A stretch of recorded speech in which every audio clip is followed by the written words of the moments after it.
Hi friends, welcome back to my channel.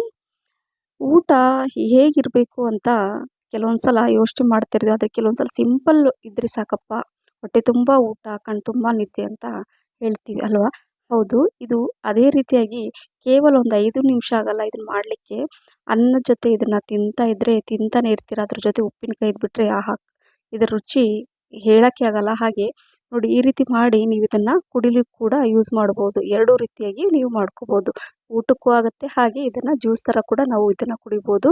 So ಬನ್ನಿ ಯಾವ ರೀತಿ ಮಾಡೋದಂತ ನೋಡೋಣ. ಇಲ್ಲಿಗೂ ನೋಡಿ, ಮೊಸರು ಒಂದು ಅರ್ಧ ಲೀಟ್ರಷ್ಟು ಮೊಸರು ನಾನು ಅಂದರೆ ಹೆಪ್ಪಿಗೆ ಹಾಕಿದ್ದೆ ರಾತ್ರಿ ಹೊತ್ತು. ಈಗ ಇಲ್ಲಿ ನಾನು ಒಂದು ಮಿಕ್ಸಿ ಜಾರಲ್ಲಿ ಸ್ವಲ್ಪ ಶುಂಠಿ ತೊಗೊಂಡಿದ್ದೀನಿ, 1 ಸ್ಪೂನಷ್ಟು ಜೀರಿಗೆ, 4ರಿಂದ 5 ಹಸಿಮೆಣಸಿನ್ಕಾಯಿ, ಮತ್ತು ಸ್ವಲ್ಪ ಜಾಸ್ತಿ ಪ್ರಮಾಣದಲ್ಲಿ ಪುದೀನ ಸೊಪ್ಪು ಚೆನ್ನಾಗಿ ತೊಳೆದು ಇದರಲ್ಲಿ ಹಾಕಿದ್ದೀನಿ.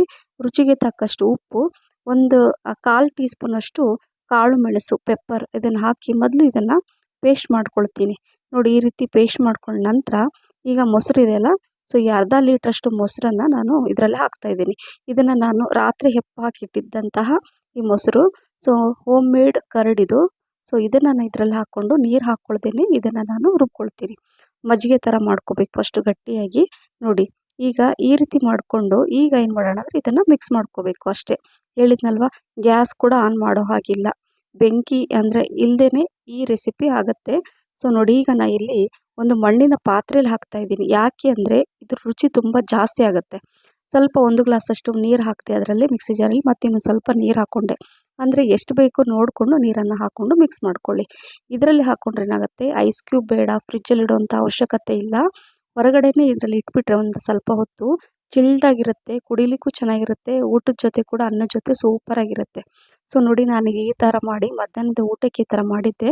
ಸೊ ಅನ್ನದ ಜೊತೆ ನಾನು ಇದನ್ನು ತಿಂದೆ, ತುಂಬಾ ಖುಷಿಯಾಯಿತು.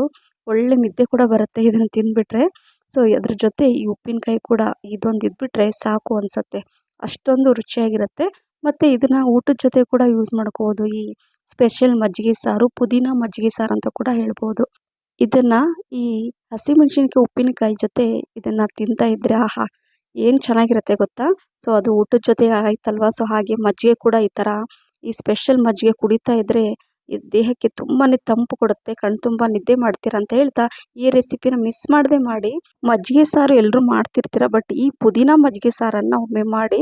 ಪುದೀನ ನಮ್ಮ ದೇಹಕ್ಕೆ ಇನ್ನಷ್ಟು ತಂಪನ್ನು ಕೊಡುತ್ತೆ. ಹಾಗಾಗಿ ತುಂಬಾ ಆರೋಗ್ಯಕರವಾದ ಈ ಮಜ್ಜಿಗೆ ಸಾರು ನೋಡಿ, ಈ ಥರ ಮಾಡಿ ಸ್ವಲ್ಪ ಕೊತ್ತಂಬರಿ ಸೊಪ್ಪನ್ನು ಈ ಥರ ಕೊಟ್ಬಿಡಿ.